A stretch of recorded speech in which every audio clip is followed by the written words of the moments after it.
The Hollywood Times would like to welcome famed Michael Jackson impersonator Rodrigo Teaser. Hey, Rodrigo, how you doing? I'm fine, thank you. How you doing? I'm good. So where are you calling us from? I'm from Brazil. I'm Brazil right now. Oh, and then you're going to come to New York, right? To have your show? Yeah, today. I'm flying today to New York. I'm very excited. Well, that's what we're here to talk about. We're talking about your new one-of-a-kind Michael Jackson tribute show called Michael Lives Forever. How exciting is that? For me, it's very exciting. Also, I'm not lying. I'm pretty nervous too because it's my first time in America as a performer, and we always hope for the best, but we never know because every night is a different audience, and I never performed before for the Americans. I hope that you guys love what we do and what we prepare. So you've never performed here in the United States? No, it's my first time. Wow, that is really cool. Yeah, I know you're going to be in New York on for the 25th for the anniversary of Michael's passing, and then you're going to go to Orlando on the 30th, and then folks, he is coming to the Wiltern on July 2nd in Los Angeles, and the Hollywood Times will be there. I am so excited. Oh, that's awesome. I love all of your Michael Jackson, do we call them dolls back there? Those are amazing. Yeah, it's a lifetime collection. I understand you started, you were 9 years old when you first, I think I impersonator at 9, right? At a TV show in Brazil? Yeah, that's right. I was 9 years old, and actually I was very shy, but my mom said that I dance all day in my room. So my mom said, okay, maybe this could be a way this could be a way for him to don't be shy anymore. And she started to say, go dance in front of your uncle, dance in front of your friends. And one day she said, okay, why don't you do that on a stage? And I was 9 years old. And that day it was very important because I said, okay, I was very nervous, but I said, okay, this is something cool. And I never stopped it since then. How old were you when you heard your first Michael Jackson song that made you want to dance and be like him? I have to say that I don't remember my life without being a Michael Jackson's fan. So my mom said that I was 5 years old when she realized that each time that she changed the dial on the radio, I always said, okay, stop it. And she said that I was 5 years old when she realized that, oh, this is the same guy. Every time it's the same voice. And then she realized that, oh, this is Michael Jackson. And she brought me a album. It was Thriller. And that album changed my life for sure. How about your costumes? When did you start wearing his costumes, that you had made? Yeah, in my first time on a stage when I was 9 years old, I wear a Smooth Criminal costume, the white suit, and it was so cool because I always said that each children have their own heroes. Michael is my hero. So for me, when I was a kid, when I put a costume of Michael, it was like a normal kid. When a normal kid put a Spider-Man or Superman, for me is the Michael costume. So I started to ask my mom to produce costumes for me to go on stage. And of course, when I grew up and the thing got professional, the costumes also got professional. So today, not only my costume, but the band costumes, the dancer costumes is very professional, and is very, is a costume for a show, but also is a replica. It's very similar to the original. Who makes your costumes for you? I have a person that made for me here in Brazil, but I buy pieces from all around the world, because Michael likes a lot of the military badges. So sometimes I found that is from some special officer in some kind of city. I buy that badges. Sometimes is from some kind of thing in Europe. I buy that badges. And today we have a lot of places around the world that makes replicas from that badges. And sometimes sometimes I buy fabric from Los Angeles, because the best fabrics is Los Angeles. I'm not sure if I say right. This fabric is this, right? When we made it the costumes, we call that fabric. Oh, right. And yeah, we have a whole fabric mall here where you can buy all kinds of fabric from all around the world here in Los Angeles. Yeah, that's pretty special. Yeah, sometimes I have some costumes that I said that is very fun, because I have some pieces from China, some pieces from LA, some pieces from Brazil. It's like, okay. So how did this show that you're bringing to us, how did it start? Who started it? You with who else? Actually, when I grew up, I started to perform in parties and nightclubs and stuff like that. And it was a very simple show. It's only myself and a pen drive with the songs. Yeah. And then I put dancers, and then I put effects. And when Michael passed, it was so I think no one expect that. So I was kind of, okay, I think I shouldn't do that anymore. So I asked my wife, I said, why don't we produce a tribute like no other, like, a real good production with lifter stage, with lighting, produce a good lighting, costumes, live band, and LED screen with our own content.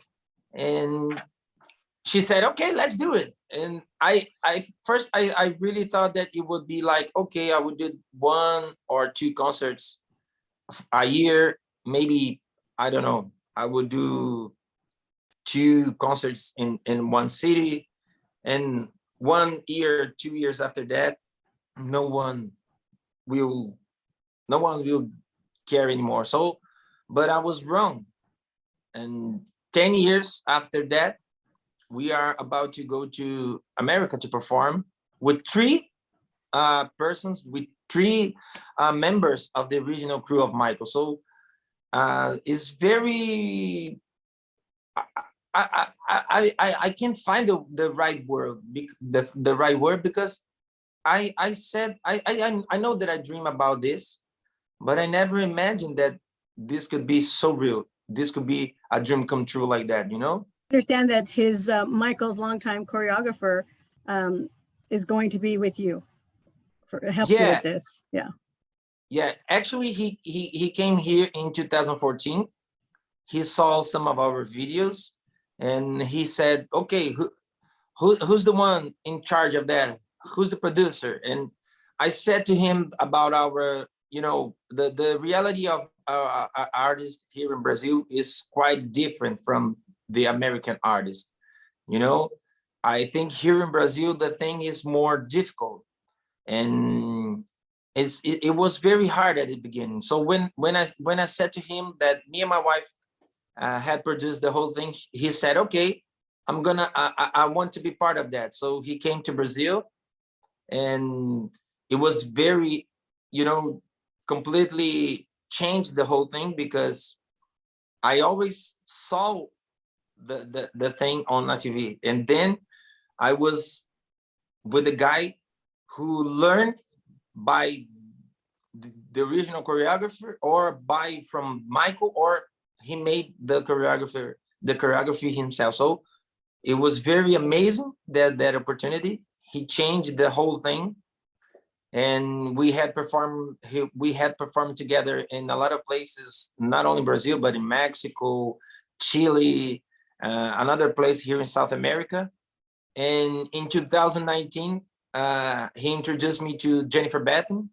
She was the guitar player on every tours of Michael, and she also came to Brazil, and it was a very special opportunity.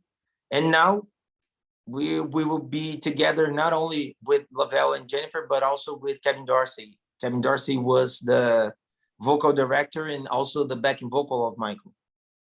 That's amazing. That must make you so excited, huh? Oh gosh, yeah. I think I would only believe when I would be on a stage with them, like, okay, this is real. Okay. So you already have like your different songs. I don't want to give anything away, but you have your songs that you're going to be performing for the whole show. Everything's Yeah, pretty. the show we perform is always based on some tour of Michael. We Okay. use that as a base, not only to build the show as a as the musical thing, but also the costumes and the lighting. So we're going to perform we're going to perform a show based on the Dangerous Tour, because Dangerous Tour this year is the 3rd anniversary of this tour. So we will perform based on that, but with a lot of surprises. Oh my gosh. And I hear you have a big fan base too in Brazil Yeah, and all over. I have a, I always said that I'm not sure that I have that fan base, or the Michael's fans are very kind with me. Actually, here in Brazil, I have my own songs. My songs plays on the radios. I have my own videos that plays on like MTV here in Brazil and stuff like that. And is songs that I wrote in Portuguese. I know that this songs brings me a lot of fans, but when I talk about the Michael's tribute, I don't feel so comfortable to say my fans. I think it's Michael's fans that gives me a lot of attention and a lot of love, and I'm very lucky to have them. Each country that we perform, I always I started a relation with that fan. So I still have fans of Michael that I talk in Mexico, in Europe, like, a lot of places. Each place that we perform, the Michael's fans are very kind with me. I hope that the same happens in America. It will. Wait, there's so many of us here that love Michael and and just continue to love his music. So it's going to be amazing to see you on the stage, and you'll get warm welcomes from New York and Florida as well. It's going to be super excited. Oh God, I Did hope you ever so. get to see him live at all? Yeah, in 1993, Michael came to Brazil with Dangerous Tour, and I could watch 2 concerts. And I always said that those days changed my life, period, because I always imagine how could be a concert, or how could be watch Michael, or okay, but when you watch Michael live on a stage, it doesn't matter your age, it doesn't matter what you do, it doesn't matter what you think. It's something that blows your mind.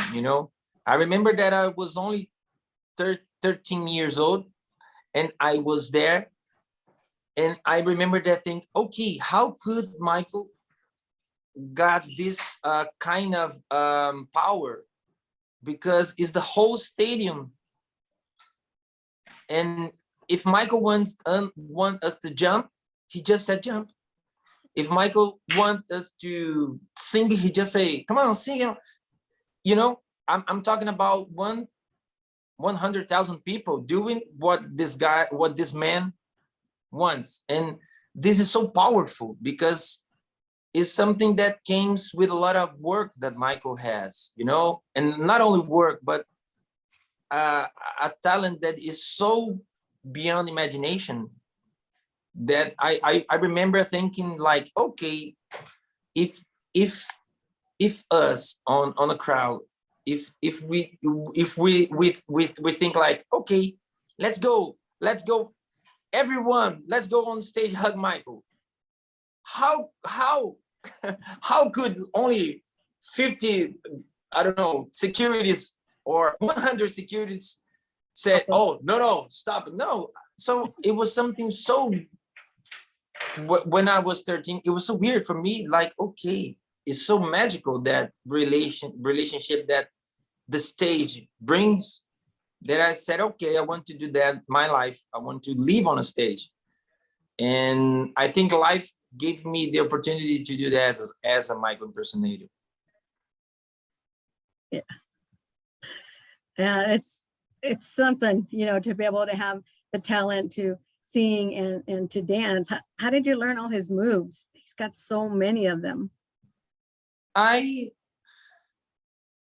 learned watching on TV, and like, you know, a lot of slow motion and replays. But I think that the most important is, I always said that I think that no one can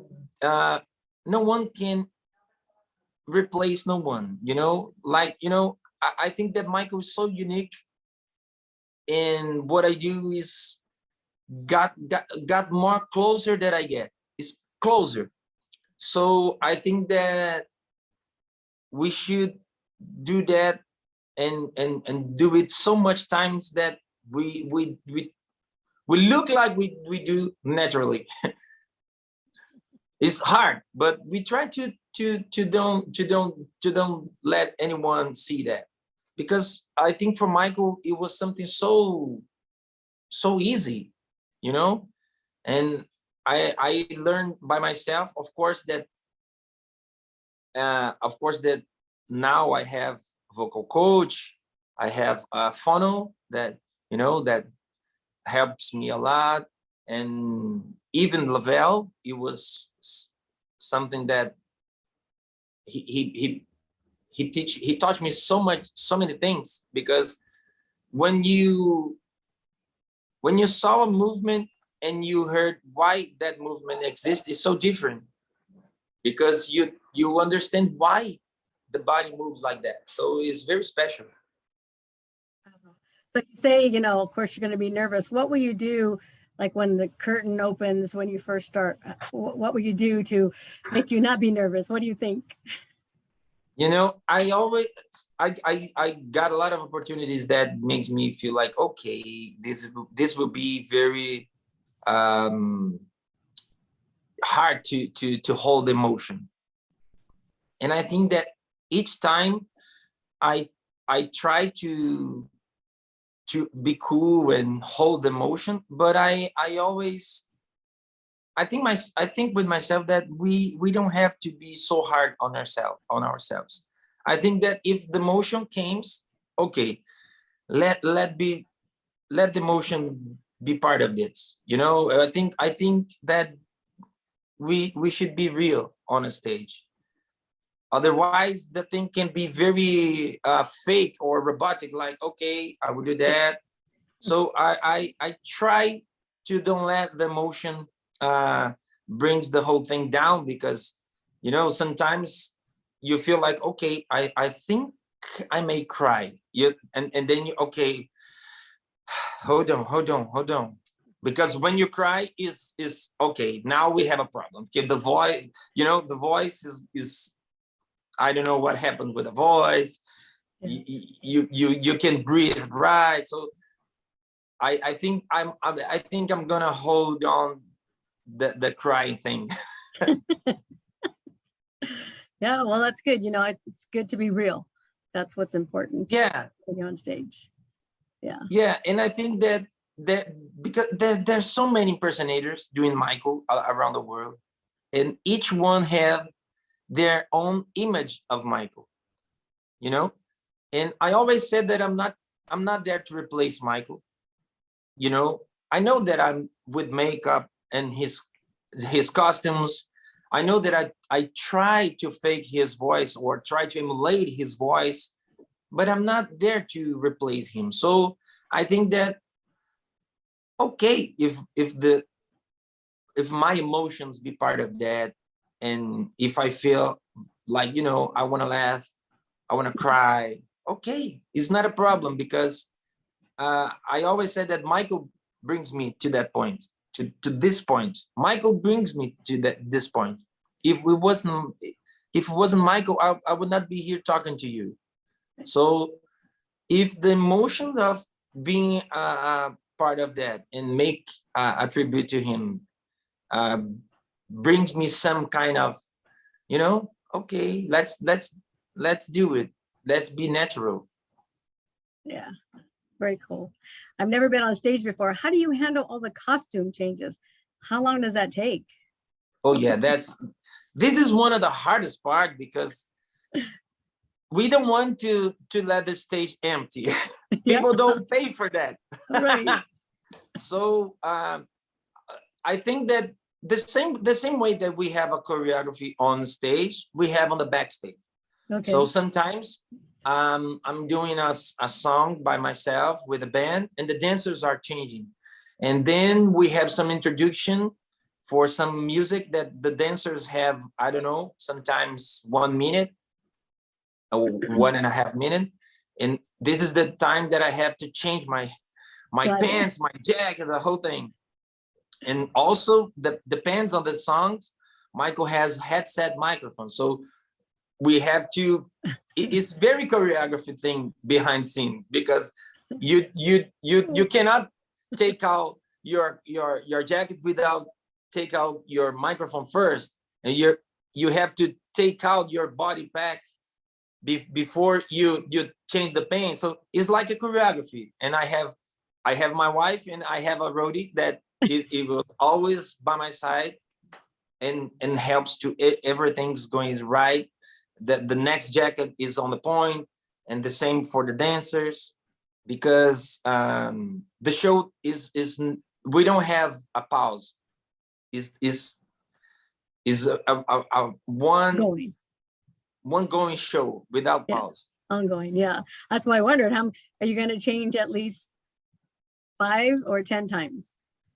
No, I think we changed like I think something around 10 or 11 chains. What? Oh my goodness! You're Yeah, gonna be because so tired. This is one of the things that I like, and I have to that I love in Michael, because he knows how to create a classic. The Thriller is not only the song Thriller, but the choreography and the jacket. Sometimes is you don't have to hear. You just saw someone with that jacket, it's Thriller.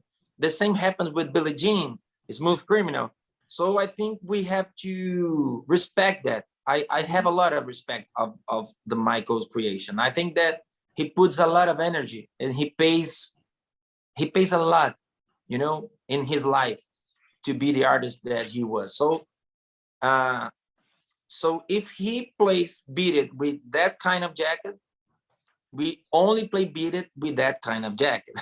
And the same things happens with all the songs. Michael loves to change clothes. Yeah. I think that maybe, I don't know, maybe Madonna, or maybe say, I don't know, Beyonce got closer to him, but Michael loves to change clothes in the concert. Yeah. That's what we look forward to. Back in the day, seeing Michael was like, oh, what's he gonna wear now? And he was so fashion before we were all fashion. And dancing. He gave us so much, he gave us choreography.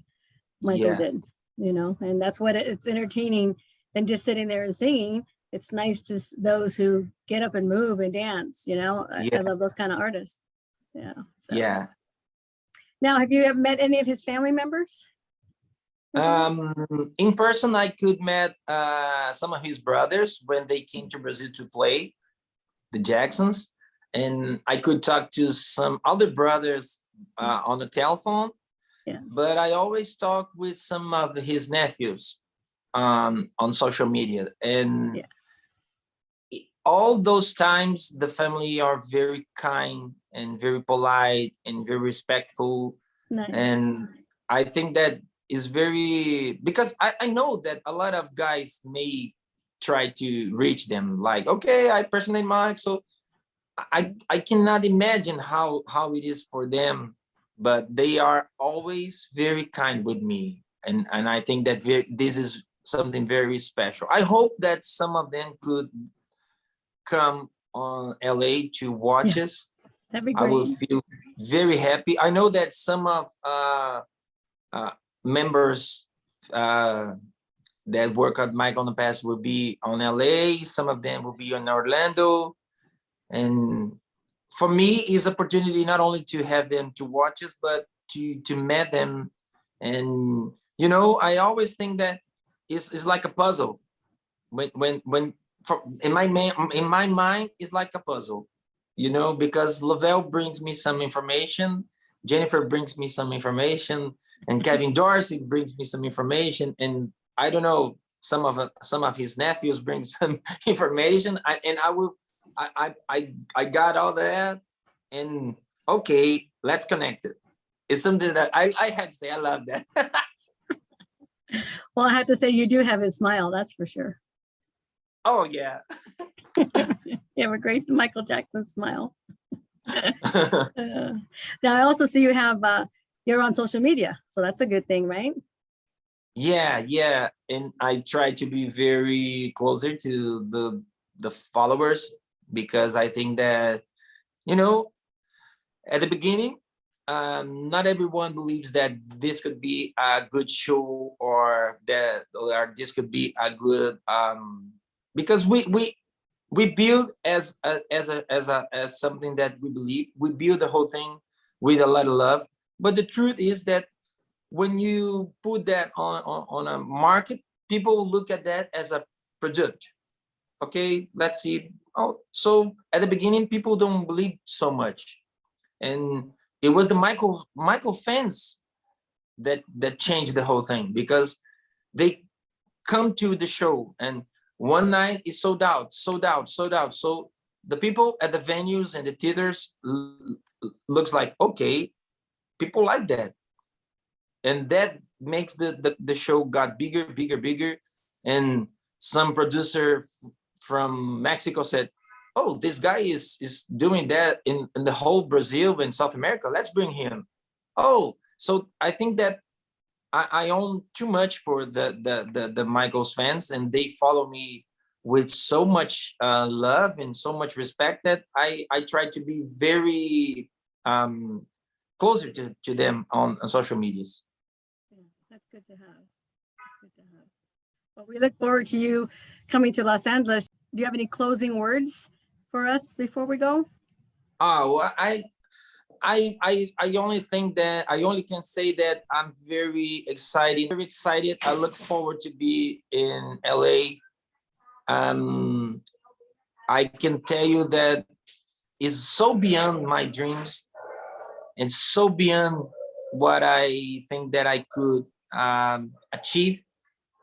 And I'm it's very emotional, and I hope that people feel that the love, because I know it's a concert, is show, we have a lot of things going on, but the main thing is that is about love, is about a love that I bring with that man, for that man. I love that I bring for that man that changed my life. I always said that I'm not an artist who discovered that could be Michael's impersonator.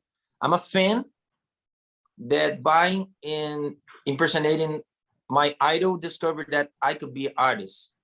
So I think that the tribute is about that, you know? And I like to say that Michael lives forever, because it's something that I truly believe, that Michael will live forever. You know, when you saw a children with 4 or 5 years with Michael Jackson singing and dancing, it's impossible to watch it and don't think, okay, this guy is forever. Yeah. Very well said. And Yeah. like I said, we look forward to seeing you here in a couple of weeks. How exciting. I hope to meet you. Yes, we will get together. I will definitely be there. Yes. Thank you so much. Oh, thank you so much.